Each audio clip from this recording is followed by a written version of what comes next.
Today, we're going to talk about solutions toward a thriving world. So let me introduce Foster Gamble. Thank you.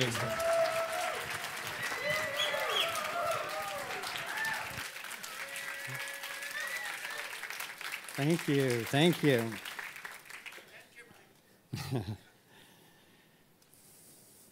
Well, I am deeply honored to just even be a part of this group. I've been having a great time at the intermissions just learning from the amazing minds and hearts that have come together in this room.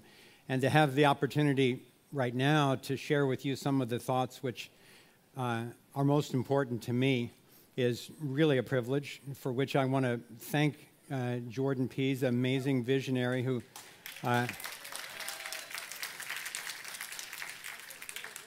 you know, again and again, it takes one person to say, I'm going to do this. And Jordan said that about this conference. And here we are. And I want to thank his whole team, too. Just the quality and the safety, the love in this room. Very much thanks to all of you.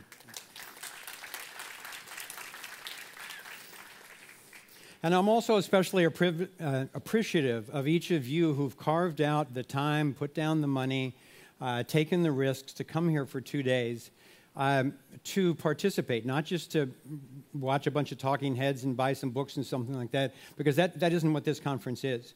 And in fact, that's why Kimberly and I are here. We haven't actually been doing conferences very much in the past couple of years, because we're very busy working on other things. But when Joel told us what this one was going to be about, that we're really getting up to the fulcrum of consciousness itself in terms of worldviews, because it's out of the worldviews that our actions come, and it's out of our actions that the results come. And that was inspiring, but especially the format, the fact that this is about recognizing that we're each, every moment, every insight, every action, the architects of the new paradigm, and that we were going to have a think tank rather than just a show. That's what got us here, and I really appreciate it.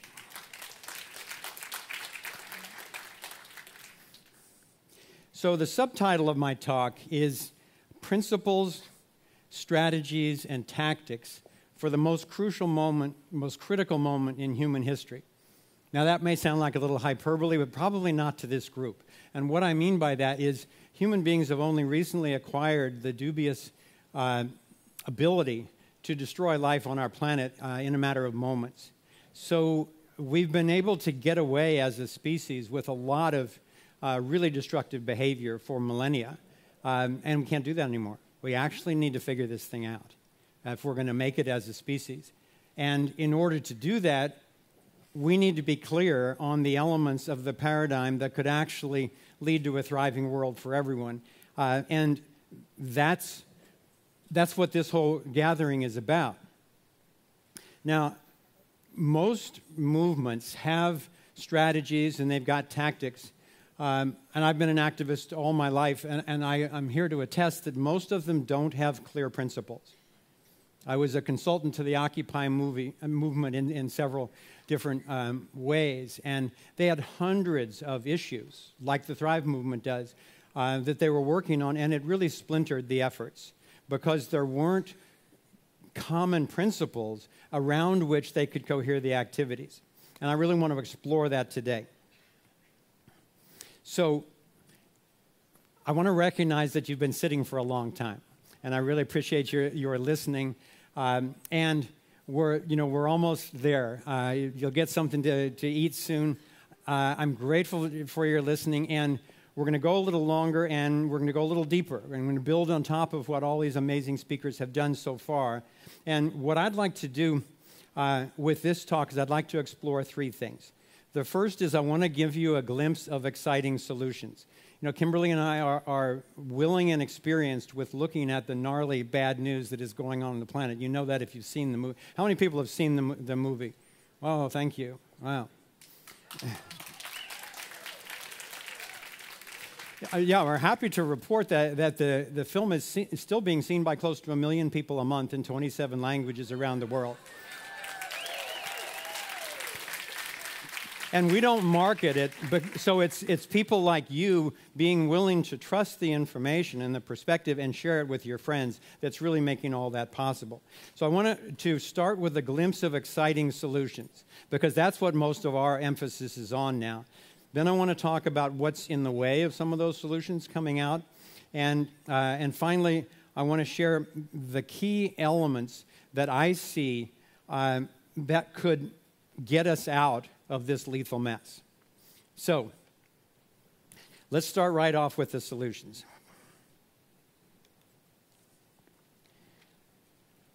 One of the great blessings of putting out the communication that we did was that it has inspired over 1,050 self-created solutions groups around the world, taking on close to 300 different issues, and in approximately 100 different countries.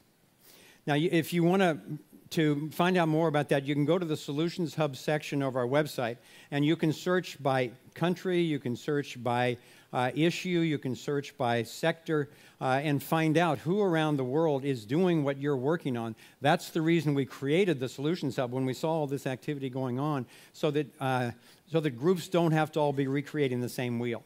You can actually share best practices, petitions, lawsuits, resources, information, and so forth through that Solutions Hub. It just makes it a whole lot more efficient and fun for everyone. And as well, because we dared to say a lot about the motives and the means for suppressing breakthrough technologies, we got contacted by now approximately 1,000 different inventors and innovators from all over the world. And so it's been a very time-consuming project, but a really encouraging project to be in communication with all these people. We can't vet them all. We don't have the team and the resources to do that. But we sorted through various filters, and out of the 1,000, we have approximately 500 of the projects in our private encrypted priority database. So we are in touch with and monitoring all of those projects. And then out of those 500, we have narrowed it down to approximately 70, representing all the different sectors of human endeavor that we're particularly focusing on.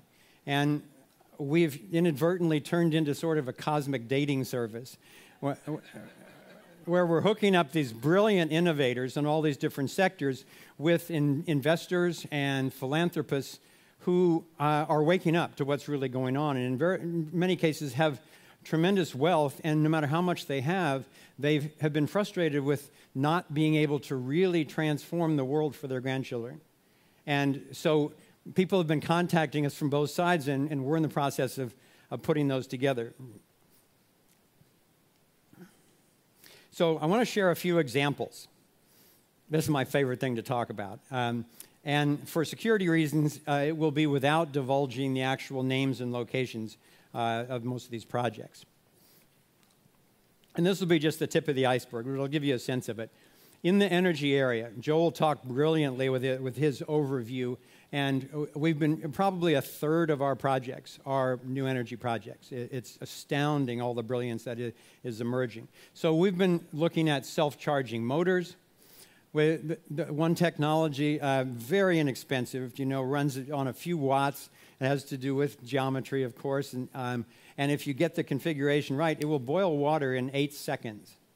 Now, I mean, I'm not a great cook, but I can boil water. So what's the big deal about boiling water? Well, as Joel said before, that's what coal-fired power plants do. That's what nuclear power plants do. And this is doing it for very low energy and releasing all this energy.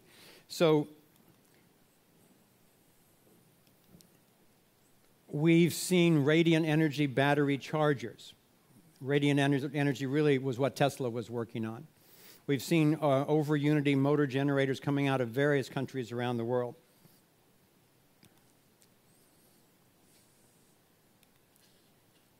In the area of health, this is one of the most exciting and one of the most tragic areas. We are in touch with people now who are doing phenomenal cures for AIDS, for cancer, for chronic fatigue, and a host of other diseases. And I've seen some of my friends cured from these things, and the hope for the future that this holds is so thrilling. Another new technology has been invented, totally natural. Guys invented a molecule which holds nutrients and then goes through your skin. You just take a shower in it, and delivers 10 to 100 times the nutrition to the cells that you could ever get from any healthy amount of organic eating. And people are literally getting up out of wheelchairs and walking and at least getting really helped, if not cured, from particularly nervous system diseases. The engineer who built a lot of Royal Rife's cancer-curing technologies years ago, before he was suppressed, has come forward and contacted a doctor friend of mine and said that he will share the secrets and rebuild the actual technology. And this guy's in his early 80s. So we're trying to get him the funding to really do it right, and soon. In the area of water, there's a device which totally chemical free. It's a double toroidal vortex device that purifies a polluted pond in 72 hours. There's another one, actually, an inventor in Marin here, who has created, he's got some patents on the phi spiral as applied to certain technologies. And he's got a little propeller that you can float in the top of one of these million-gallon water tanks that most communities have. And because it will circulate the entire tank and make it into a torus device, you don't need chemicals that you usually have to dump into the tank, because when you get the water separates into different levels, you get the heat differential, you start getting bacteria and algae, and you're in trouble. So you're drinking a lot of chlorine and fluoride and all that kind of stuff. So this little thing that runs on about 100 watts will clean that whole thing.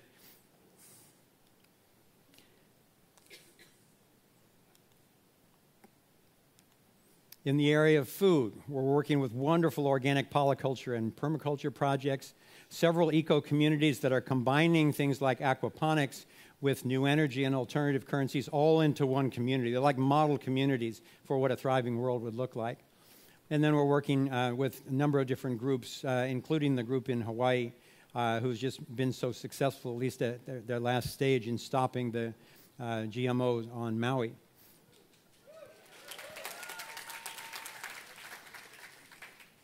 In the area of environment, we're working with some teams trying to get them the sufficient resources to hire the really professional, savvy private investigators to expose and prosecute the covert engineering that's going on, particularly with chemtrails and HARP. We're working with anti-nuclear groups. That's really where I kind of cut my first teeth in activism in the Nuclear Freeze Initiative that Kimberly worked on way before I knew her, and that I worked on for many years. And then our friend Danny Sheehan, his group was really the one that finally stopped the building of nuclear power plants through the whole Karen Silkwood case. We're working with anti-nuclear groups, and we're working with several groups that have very innovative ways of restoring contaminated land. Unfortunately, a very big issue. In education, we're particularly focused with our filter of looking through the torus as the sustainable pattern for energy systems in the universe. One of the educational groups that we're working with has developed a beautiful software program that basically allows you to design and experience your own education, particularly accessing different sources on the internet, as well as a lot of teachers, very awake teachers that they've gathered. And you create, out of just following your own preferences, you create a 3D geometric world where you can go off fractally into various areas that you want to study, and the whole thing is guided by just moving your hand in 3D in front of the computer. It's a trip. The young people will love, and the rest of us will love working on this thing. And then there's another group, there are a number of educators. Karen Elkins, I don't know if she was planning on, there she's sitting in the back. She publishes probably my favorite magazine in the world, Science to Sage. If you haven't seen that, it takes beauty and geometry and physics and consciousness and blends it into one amazing experience every time that magazine comes out. Anyway, she and others are really helping us to help educators design courses that are based on the fundamental patterning, because the academic courses are so divided into physics and chemistry and biology and psychology and sociology and so forth. But all of those trace back to just different scales of the torus energy field.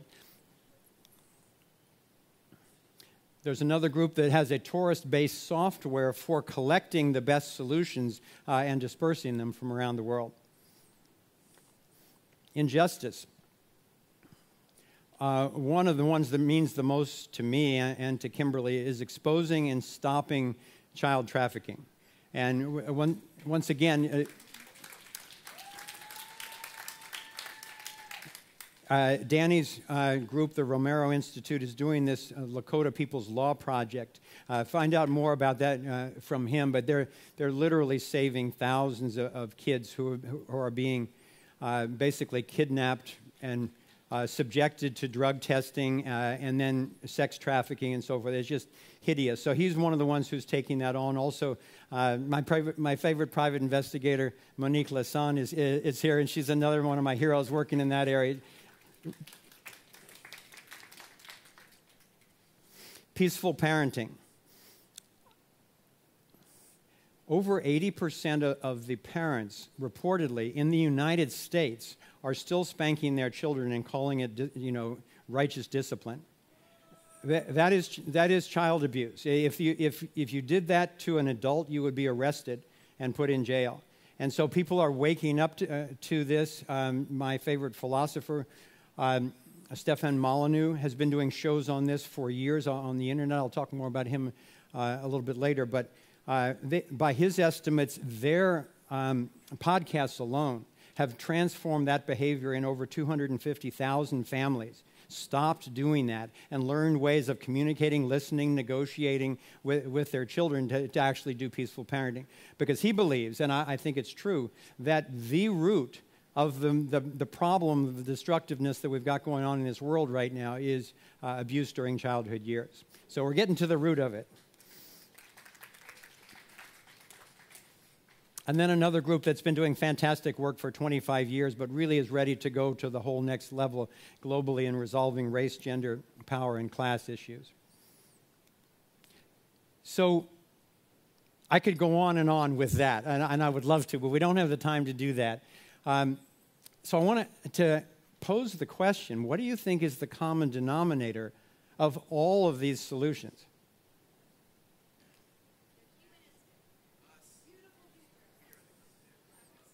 Yeah, I'm hearing lots of words which all can, I think, be boiled down to this word wholeness. One of the things that we're seeing is that all of the issues we're dealing with, they're all breakdowns in the wholeness of a natural system. Whether it's crushing things or burning things or fusing things to access energy, or GMOs or monoculture and so forth. It's taking a natural system, destroying it, and then having to do all these bad things to supposedly fix it. But the key is, if we're going to fix those problems, it's a matter of recognizing what the wholeness of a natural system looks like and then figuring out how to restore the wholeness of those natural systems. So all of a sudden, we began to realize that with all these issues, it all comes back to this awareness of the torus, not just as a metaphor. The torus is the fundamental pattern of wholeness throughout the universe. And so as we restore that, we're actually being given a blueprint of how we can create sustainable systems. So now, before moving on, I want to give you the rest of the story with a number of these solutions. Very quickly, in the area of health, the doctor number one that I was describing with the cancer, chronic fatigue, and so forth, all of his cultures were stolen by an American medical institute. They've slandered him in the public, for which he sued them and won a lawsuit, fortunately. But then there were 3 attempts on his life, and now he's in hiding in a foreign country. Inventor number 2, the one with the molecule and the nutrient delivery, he's under overt threats and harassment. He's being bombarded with ELF waves that have his tongue swelled up so he can hardly get it out of his mouth and hardly breathe. His joints are aching. He's constantly under these attacks. So obviously there are people who don't want these things out. In terms of energy, there are raids on the labs. The patents have been confiscated. Lives threatened. Gag orders have been issued. Even in the food area, raids on raw milk farms, rain catchment, home vegetable gardens, and obviously people being arrested for growing hemp and cannabis.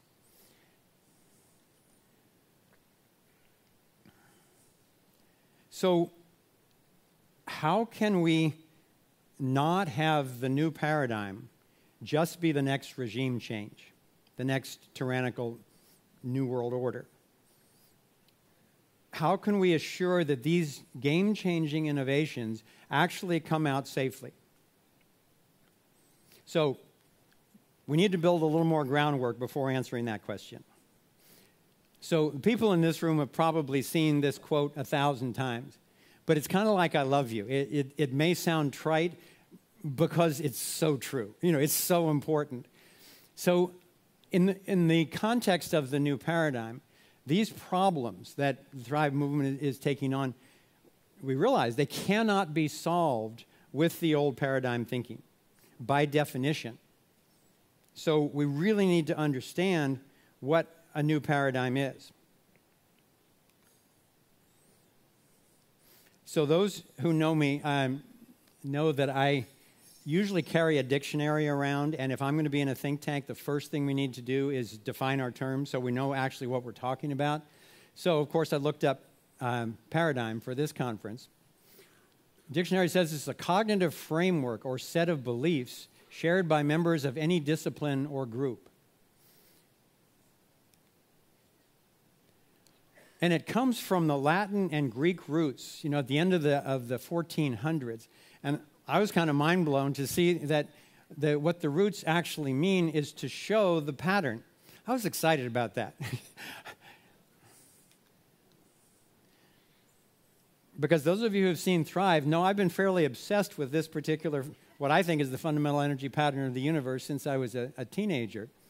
And for those of you who may not be familiar, it is the pattern of sustainability at every scale of our universe as far as we know so far, from subatomic particles to atoms to an acorn to the planet itself to the galaxy. Still, as I said in Thrive, every successful free energy device that I have seen is mimicking in some way or creating the toroidal pattern. And then, most importantly for us, a human being itself. We're physically a torus, we're a continuous surface with a hole in the middle, and we're embedded always, we're held by this invisible toroidal field. So why don't we have these solutions out in the world already? Well, a couple of reasons. One is lack of adequate funding, and that's what we and others are working on very hard. And the other one is suppression, as Joel mentioned a little bit, and I've given you a few examples. And the suppression is by those operating in an old paradigm. Obviously, if you were operating in a win-win paradigm, you wouldn't be blocking these cures and these amazing technologies to come out. So the problem, I want to suggest, through a quote from Stefan Molyneux, is that the problem is not just the abuse of power. It's the power to abuse.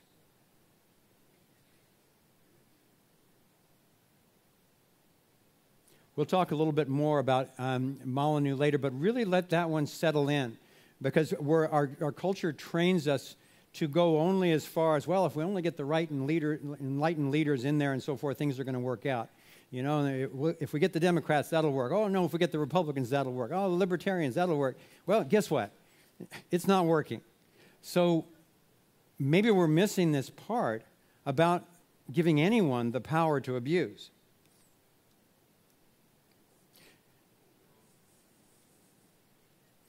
Particularly, most recently through the NDAA, authorizes exactly this sort of thing, where for dissenting with the government, you can be hauled off, no attorney, no right to a trial, whatever. Feels kind of like we're being set up for something. So let's look further into this paradigm thing. What is in common with the old paradigms? Since I found out that I was going to be having this opportunity, Kimberly can tell you, I've been interviewing people in social situations, professional situations, all over the place. Have you heard of this new paradigm? Oh, yeah, sure. Well, what is it to you? So here are the most common responses that I was getting was that the old paradigm was disconnected. It was about win-lose, centralized control, power over, and that the old paradigms have been based on the abstractions of God and government. We'll go into that more in a minute. Before looking into what they said about the new paradigm, I want to just take another look back at kind of the history of where the paradigms have come from. And I want to do it through the lens of nature. Like the process of growth from seed to stem, to leaf, to branch, to bud, to flower, to fruit, and then back to seed. There's this natural progression that is going on all over the planet all the time in these 7 stages.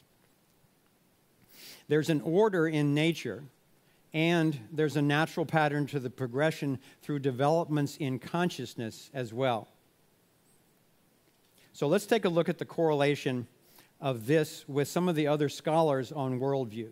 This was a major quest for me for many years, was studying other people's histories of the development of consciousness. One of my major mentors was Arthur Young, and he laid out what I still think is the most accurate cosmology for the process of evolution in our cosmos that I've ever come across.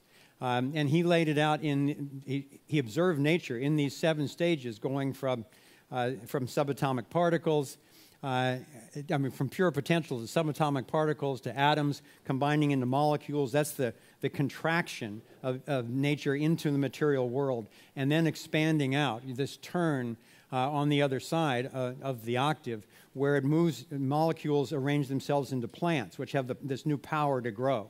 And then into animals, which can not only grow, but now they can move. And then into humans, which can not only grow and move, but they can actually self-reflect. So when I looked into a lot of the other scholars, Dwayne Elgin has got a beautiful model of the development of human consciousness from archaic humans through awakening hunter-gatherers to agricultural, industrial, mass communication, and global reconciliation. That's where he says, that's where we are now. We're trying to move. It's the same turn Arthur Young described. We're trying to move from this condensed, solid, self-threatening humanity into actually blending, learning to harmonize with ourselves, with one another, and with the environment in such a way that we can master reconciliation. And then he says after that will come global bonding and celebration, then trying to balance all the creativity that's unleashed, and finally the end of the octave will be establishment of a planetary scale civilization. And I absolutely feel like I know that if we're going to achieve that, it's not going to be through some top-down tyrannical government. It's going to be through empowering the sovereignty of each individual. And we'll go deeper into that. But what he describes, actually, he got this in a vision himself about 20 years ago. What he describes is that this is actually the creation of the torus of consciousness at a species level on this planet. Many of you are probably familiar with Claire Graves' and spiral dynamics. There's a similar octave moving up through the levels of memes. Richard Barrett's looked at it very much in terms of performance and cooperation in corporations. Again, a 7-stage level going through that fulcrum in the 4th stage. So I could go on with those models because they're all observing nature rather than just thinking something up. So where is all of this heading? Bucky Fuller says, we're at the crossroads, utopia or oblivion. Arthur Young said it's about increasing degrees of freedom. Others have said it's leading to service, to cosmic consciousness, to peaceful creativity.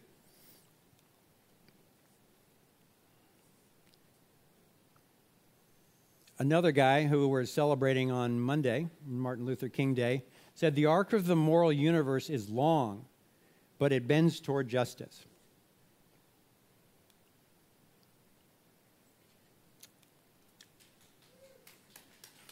That's an important one, and we're going to unpack that in just a minute. But first of all, I want to get back to what people thought about the new paradigm. They said, well, the new paradigm is about oneness, realizing that we're all connected. It's about realizing we're part of a greater consciousness. It's about expanding our capacity to love and be loved. It's about raising our frequency and transcending into the fifth dimension.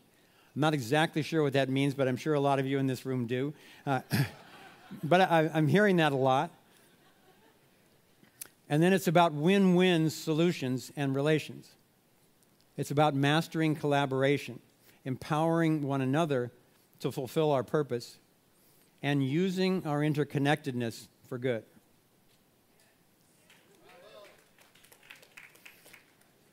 So my question, and this is kind of the fulcrum of my talk, is what might be critically missing from all that really good stuff that has us actually still on the brink of global police state, environmental destruction, economic collapse?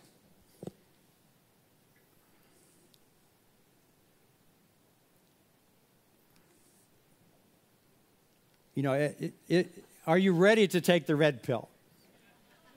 Now, for myself personally, I tend to be more of like an emergency plumber kind of guy, rather than heading up the cleanup crew. So imagine for a moment that you drive home or you fly home on Sunday night. You go into your house, but something smells a little funny when you get up to the front door. You open the front door, and there's this tsunami of putrid sewage coming down the steps from the second floor down into the front hall, into the living room, and so forth. Now, some people immediately are going to run for a broom and a mop. Other people are going to immediately call 911 and so forth. My tendency all my life, it's gotten me into trouble, but it's also been a very fruitful quest, is to somehow swim upstream, even though that's a really unfortunate analogy given my previous metaphor, to actually get up there and find out, is there a toilet plugged? Turn off the flow to that toilet and then find out what plugged that up and solve the problem. We can clean that other stuff up, or other people can be working on that in the meantime. But what is it that's missing that has us in this predicament? So this is the point in my talk where the Surgeon General and Department of Homeland Security and the NSA really have requested that I warn you that certain ingredients in the remainder of this talk may be hazardous to your paradigm.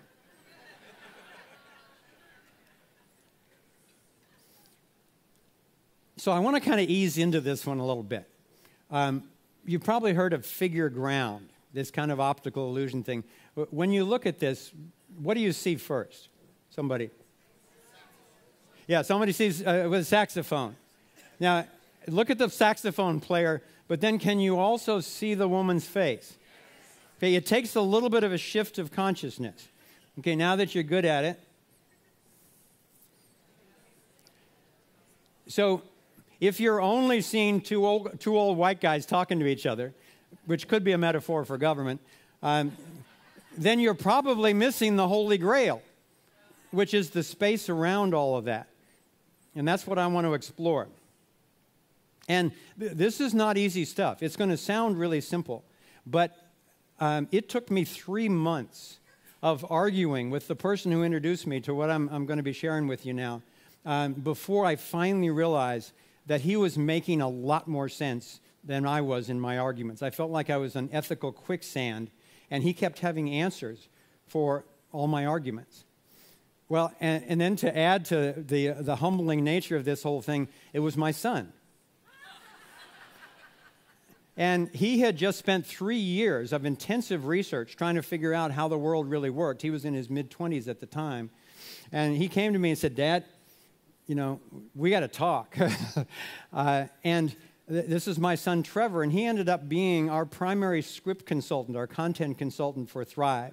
And he really taught me about the banking schemes. He taught me about a lot of the conspiracies, and he ended up teaching me about what we call the liberty perspective.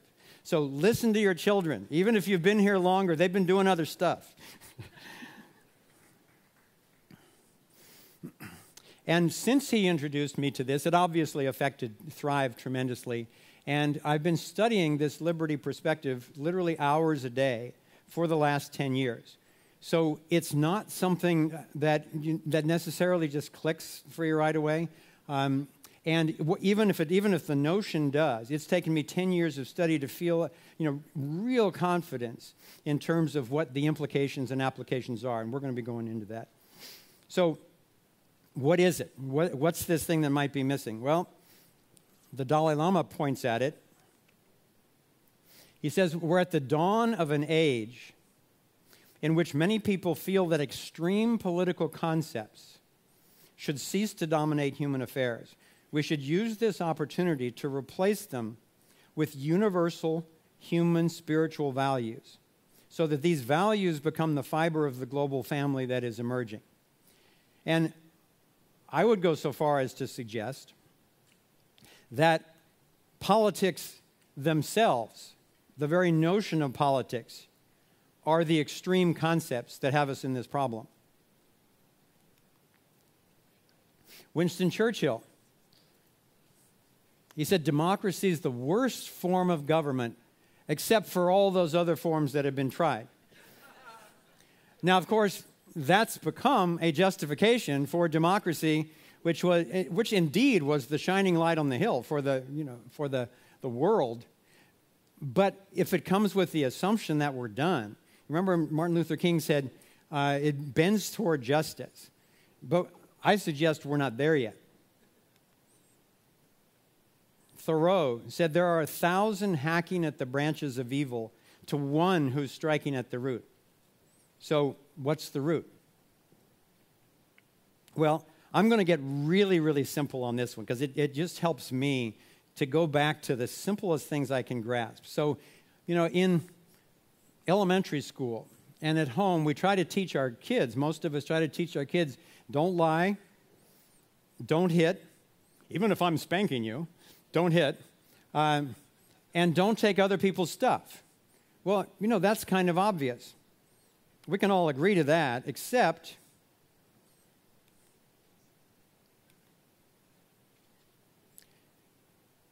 then even people who agree to that turn right around and they're promoting their next political party, their next ruler. So if politicians are actually lying during their campaigns and then stealing your money, whether you like it or not, as taxes, and going out and spending it on their cronies and on wars and so forth, then the very root of civilization, given that government is, by definition, dependent on taxes, on taking your money in order to survive, the root of civilization then is standing on a violation of human morals. That's a big deal. That's the red pill, or at least one side effect of the red pill. So what I want to suggest we've been missing in that figure ground is that the idea of government itself is the one thing I haven't been looking at. You look at all these problems with government, but we don't notice that the common denominator all along, even if it's getting a little better in some ways, has been government. So looking at that is like someone, 500 years ago telling you, I think the earth may be round. We'll get into what happens to those guys. So I want to suggest, and Kimberly's mentioned this already, and it can't be repeated enough, in my opinion, at least you're going to hear about it the rest of my life, is the non-aggression principle. And what the non-aggression principle is it's an ethical stance which asserts that aggression is inherently illegitimate, except in true self-defense. Aggression is defined as the initiation of physical force against persons or property, the threat of such, or fraud upon persons or their property. A simpler version, I don't get to hurt you, cheat you, or take your stuff, nor do you with me.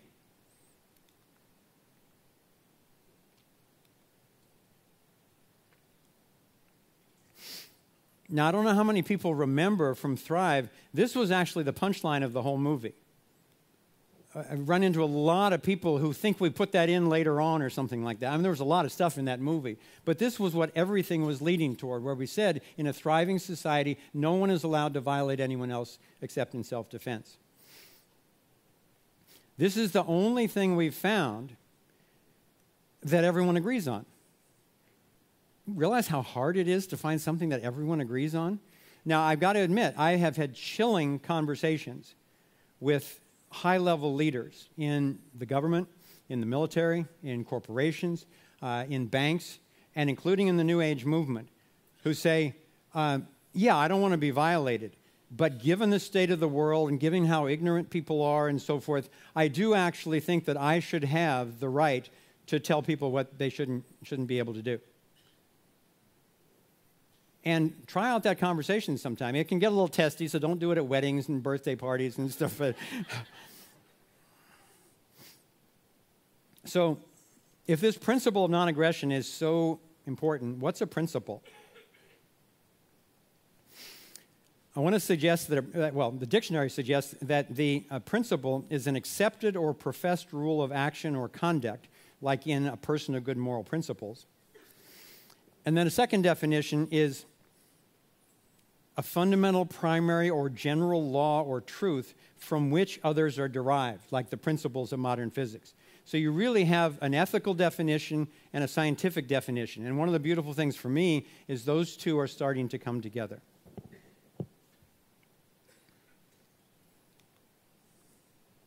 Okay, I had a conversation. I was actually attending one of Danny Sheehan's classes at UCSC, where he was teaching different perspectives on the Kennedy assassination. And someone came up to me after his class, and this is a wonderful woman, wonderful activist in Santa Cruz community for a long time. She came up to me and she said, I want you to know I really loved your movie. I really liked your focus on liberty and so forth. And then she said, but don't we need to be ruled by someone? And that's a moment I won't forget, because I realized, I believed that most of my life. And I think probably most of us have, if we're honest about it. And when you look at all the election furor that's going on, obviously people believe that. So that's a big one. Don't we need to be ruled by someone?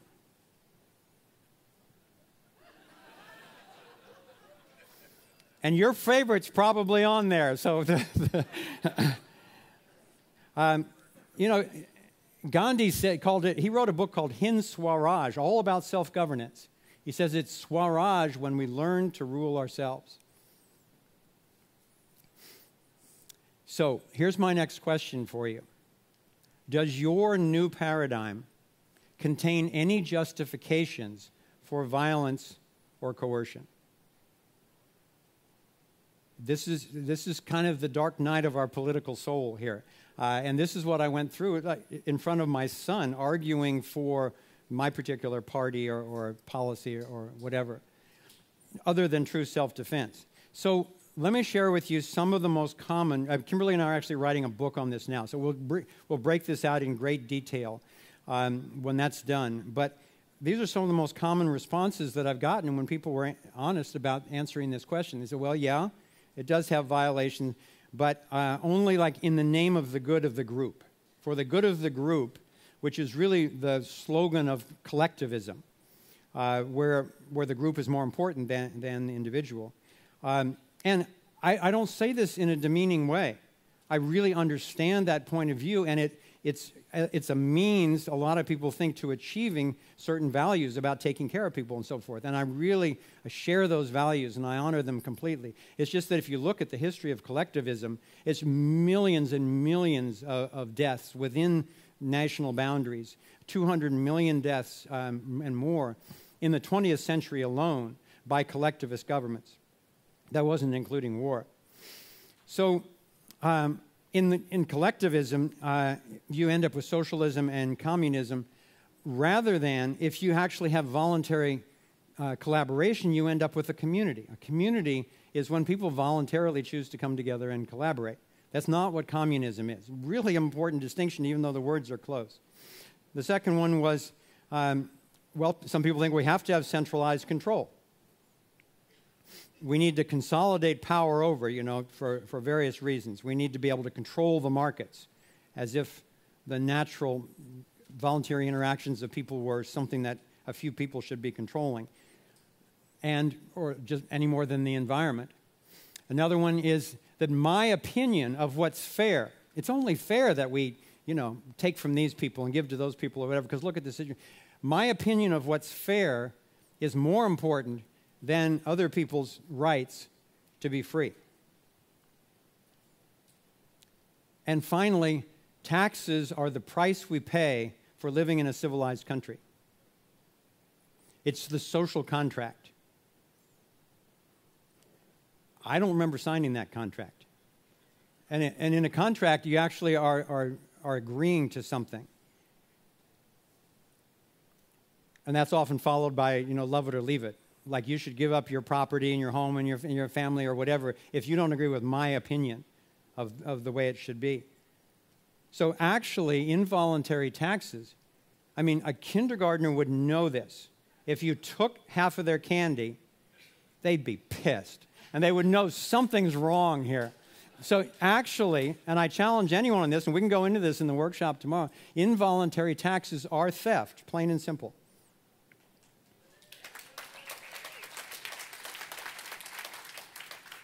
You own you and I own me. Simple as that. Rape is not the same as lovemaking. The difference is coercion. And the key word in lovemaking is voluntary. I think it's that way in all human associations. Statism. Ideas so good they have to be mandatory and enforced with a gun. As several speakers said earlier, watch out for that distraction. Watch out when the guy's wearing a gun. Watch out when they tell you that it's mandatory, that for your own good and the good of the community, we're going to inject these chemicals into your child, as they have now passed the law in California. The revolution could start with this.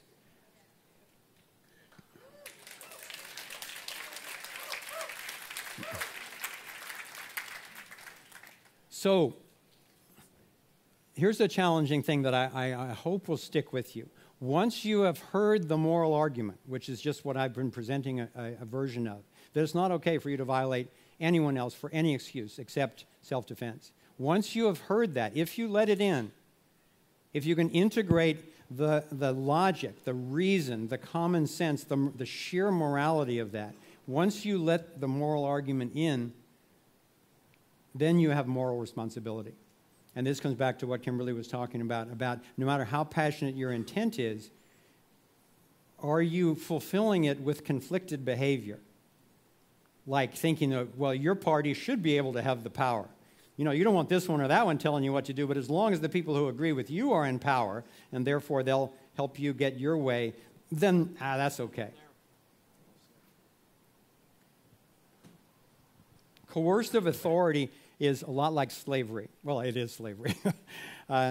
We abolish it, coercive authority, not because the alternative is obvious or easy, but because it is the right thing to do. That doesn't mean it will be simple or even safe in the short run. The implications of this are so vast that it can lead to social ostracism or worse. as when it was considered heresy by the church and the state to suggest that the earth was round or our world was not the center of the universe. So Nicholas Copernicus came up with this notion that maybe we actually rotate around the sun. Well, fortunately for him, he published that just before he died.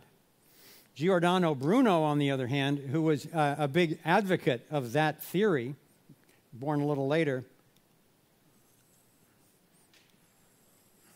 was burned at the stake for promoting that idea. Galileo Galilei, also a big proponent of this humble notion. He said, in questions of science, the authority of 1,000 is not worth the humble reasoning of a single individual.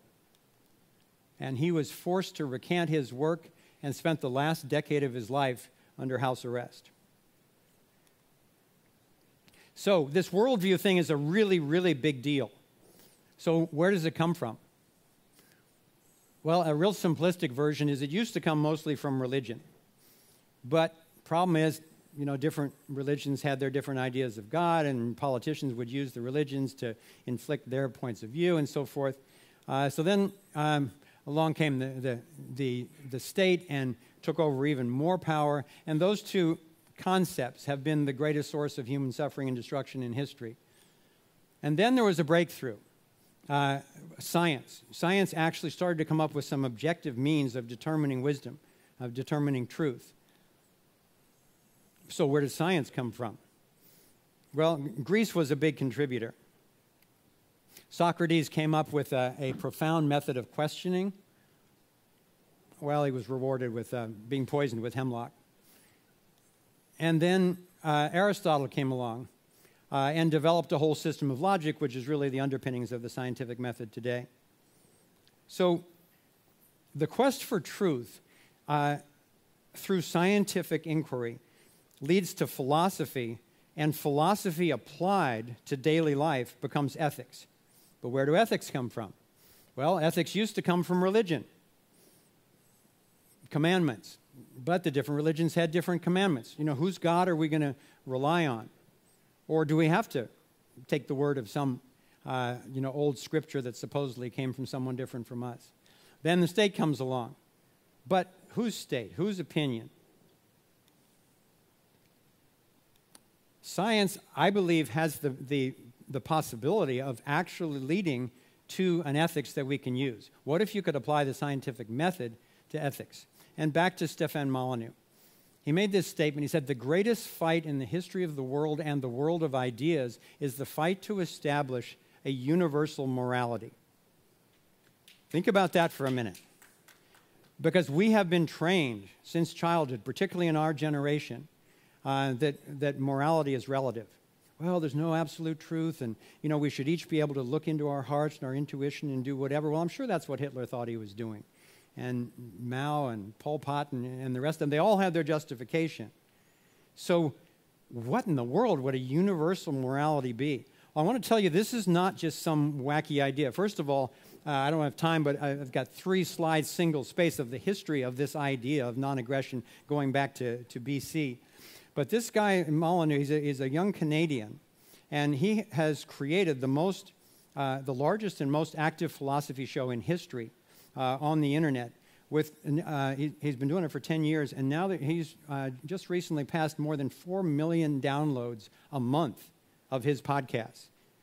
When I was at the National Occupy conference, the 2 most energized and popular events were a debate between a young socialist and a young libertarian Ron Paul advocate.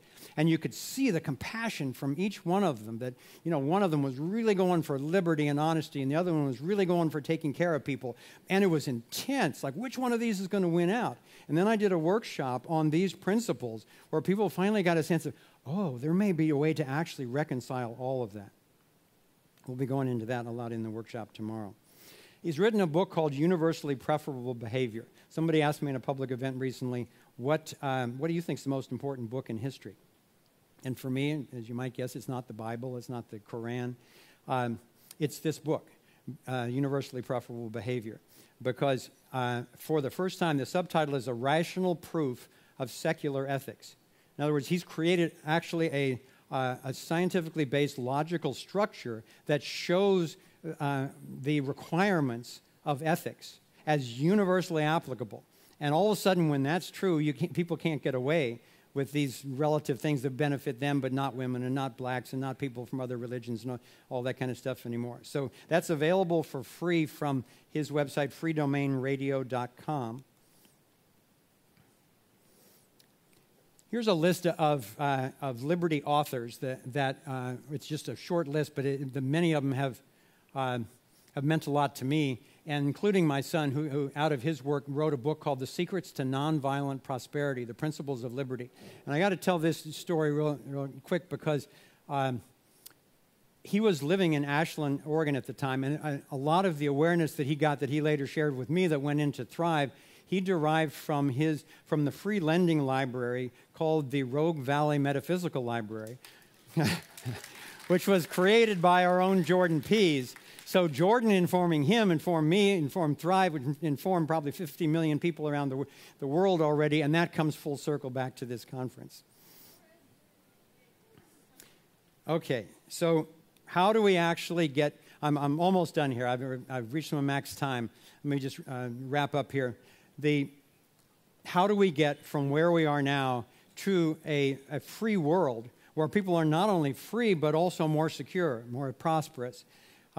And we laid out in Thrive 3 stages, not to be coerced, but what we think are going to be the naturally evolving stages because, you know, we've got big institutions, big governments and so forth right now, so we're not going to be out of that tomorrow or soon. But I think the way that it's going to happen, and the more aware we are where we're heading, the more we're apt to be able to navigate getting there. So these are the 3 stages to bring to a free and prosperous world. The first one really honors the insights and compassion of what Danny described as more the progressive, liberal political faction, who genuinely, for most of them, they genuinely want to take care of people most in need. And I share that sentiment. We just recommend doing it rather than creating new taxes, new theft, by immediately cutting the military budget in half, getting rid of the Federal Reserve. That frees up close to $2 trillion a year, which would not only handle all these issues for the United States, it would handle it for the entire world. Right.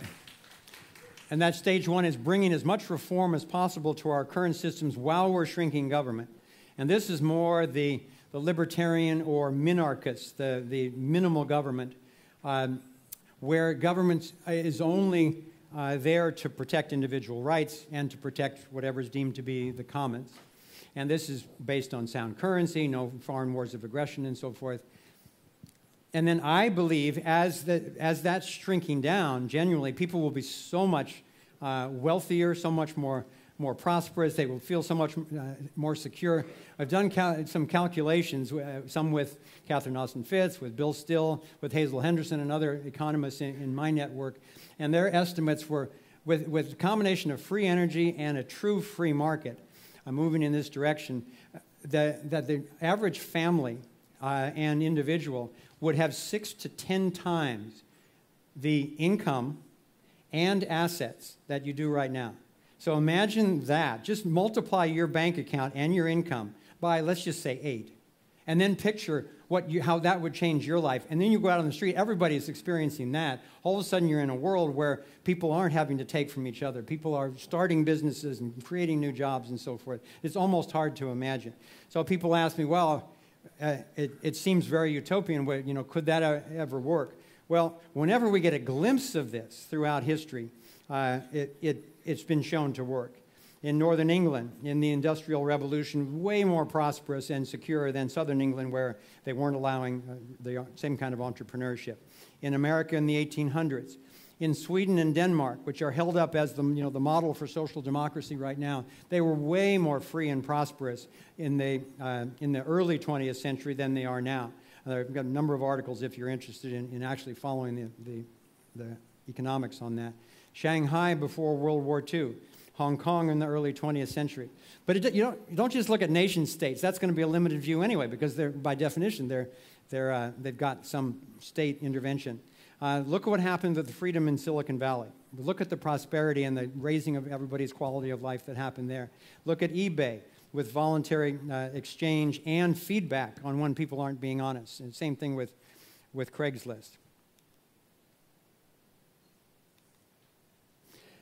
There's something called the Economic Freedom of the World Report that comes out once a year that gives you all the data backing up what I'm saying, that the more politically, socially, and economically free a country is, the more happy, the more prosperous, and the more secure they are.